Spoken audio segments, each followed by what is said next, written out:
창세기 30장. 라헬은 자기가 야곱의 아이를 낳지 못하자 언니 레아를 시샘했습니다.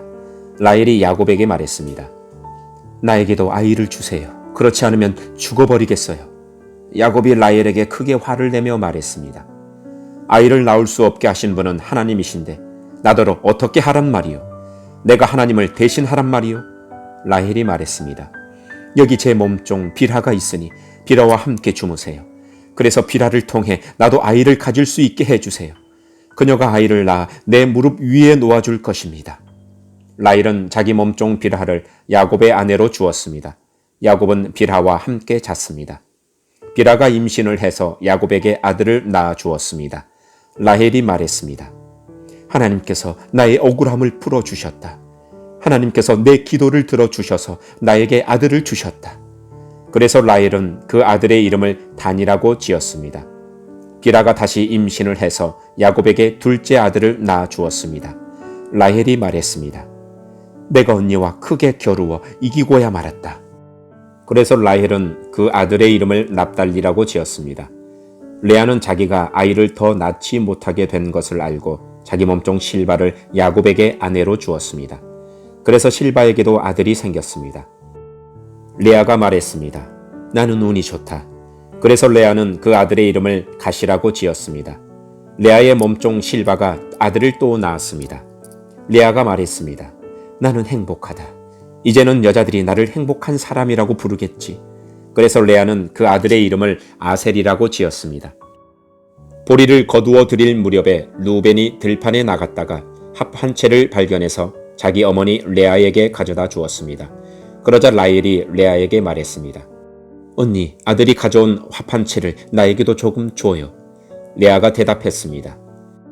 너는 내 남편을 빼앗아 가더니 이제는 내 아들이 가져온 합 한 채까지 빼앗으려 드는구나. 그 말을 듣고 라헬이 말했습니다. 그 합 한 채를 나에게 주면 그이가 오늘 밤에는 언니와 함께 자도록 해주겠어요. 그날 저녁 야곱이 들에서 돌아오자 야곱을 맞이하러 나간 레아가 말했습니다. 오늘 밤에는 나와 함께 자야 해요. 내 아들이 가져온 합 한 채로 당신의 대가를 치렀거든요. 그래서 그날 밤에 야곱은 레아와 함께 잠을 잤습니다. 하나님께서 레아의 기도를 들어주셔서 레아가 다시 임신을 했습니다.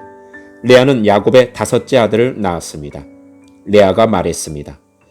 내가 내 몸종을 남편에게 주었더니 하나님께서 그 값을 갚아주셨구나.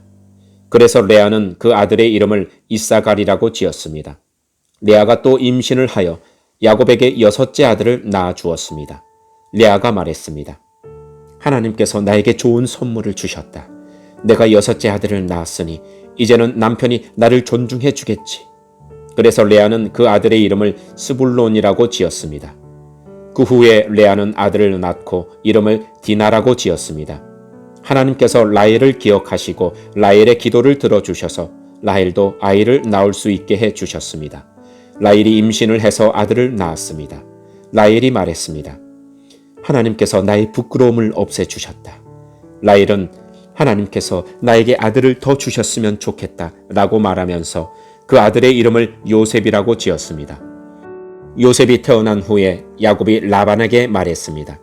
이제는 제 집, 제 나라로 돌아가게 해 주십시오. 제가 장인 어른을 위해 일해드리고 오던 아내와 자식들을 데리고 돌아가게 해 주십시오. 제가 장인 어른을 위해 해드린 일은 장인 어른께서 더 잘하실 것입니다. 라반이 말했습니다. 괜찮다면 나와 함께 계속 있게나. 여호와께서 나에게 복을 주신 것이 다 자네 때문인 것을 내가 예측하여 알고 있었네. 자네 품삯은 자네가 정하게. 내가 그대로 주겠네. 야곱이 대답했습니다. 장인 어른께서는 제가 장인 어른을 위해 열심히 일한 것과 제가 돌보아 드린 장인 어른의 가축대가 제 앞에 얼마나 있는지 아십니다. 제가 장인 어른께 처음 왔을 때는 가축대가 얼마 되지 않았지만 지금은 크게 불어났습니다. 제 발길이 닿는 곳마다 여호와께서 장인 어른에게 복을 주셨습니다. 하지만 저도 이제는 제 식구를 위해 일해야 되지 않겠습니까? 라반이 물었습니다. 그래, 무엇을 해 주었으면 좋겠나? 야곱이 대답했습니다. 다른 것은 바라지 않습니다. 그저 한 가지만 해 주십시오. 그렇게 해 주시면 제 마음을 돌이켜 다시 장인 어른의 가축대를 돌보아 드리겠습니다. 오늘 제가 장인어른의 모든 가축대 사이로 다니면서 점이 있거나 얼룩이 졌거나 검은 새끼 양과 점이 있거나 얼룩이 진 새끼 염소를 골라낼 테니 그것을 저에게 주십시오. 제가 정직한가 정직하지 않는가는 장인어른께서 앞으로 저에게 오셔서 제 가축대를 보시면 알게 될 것입니다. 만약 제가 점이 없는 염소나 얼룩이 지지 않는 염소나 검은색이 아닌 양을 가지고 있다면 제가 그것을 훔친 것으로 여기셔도 좋습니다. 라반이 대답했습니다. 좋네. 자네 말대로 하겠네. 그러나 그날 라반은 몸에 줄무늬나 점이 있는 순염소들을 따로 떼어 놓았습니다. 또 한 몸에 얼룩이 있거나 점이 있거나 하얀 반점이 있는 암염소들과 검은 양들도 모두 따로 떼어 놓았습니다. 그런 다음에 라반은 그 짐승들을 자기 아들들에게 맡겨 돌보게 했습니다. 라반은 이 짐승들을 야곱에게서 3일 길쯤 떨어진 곳으로 몰고 갔습니다. 야곱은 라반의 나머지 가축대를 쳤습니다. 야곱은 버드나무와 살구나무와 신풍나무 가지를 꺾은 다음에 껍질을 벗겨내서 나무 껍질에 하얀 줄무늬를 만들었습니다. 그리고 나서 야곱은 가축대가 와서 물을 먹는 여물통 바로 앞에 그 흰 무늬 가지들을 세워 놓았습니다. 가축들은 물을 먹으러 와서 새끼를 뱉는데 염소들이 그 흰 무늬 가지 앞에서 새끼를 뱉습니다. 그러자 그 사이에서 흰 무늬가 있거나 얼룩이 졌거나 점이 있는 새끼 염소가 태어났습니다. 야곱은 그 새끼들을 따로 떼어 놓았습니다. 야곱은 라반의 가축 가운데서 줄무늬가 있거나 검은 가축들을 따로 떼어 놓았습니다. 가축대 가운데서 튼튼한 짐승들이 새끼를 베려고 하면 야곱은 그 짐승들의 눈앞에 가지를 놓았습니다. 그래서 짐승들이 그 가지 앞에서 새끼를 베게 했습니다. 하지만 약한 짐승들이 새끼를 베려고 하면 야곱은 그 앞에 가지를 놓지 않았습니다. 그래서 약한 것들은 라반의 것이 되고 튼튼한 것들은 야곱의 것이 되었습니다.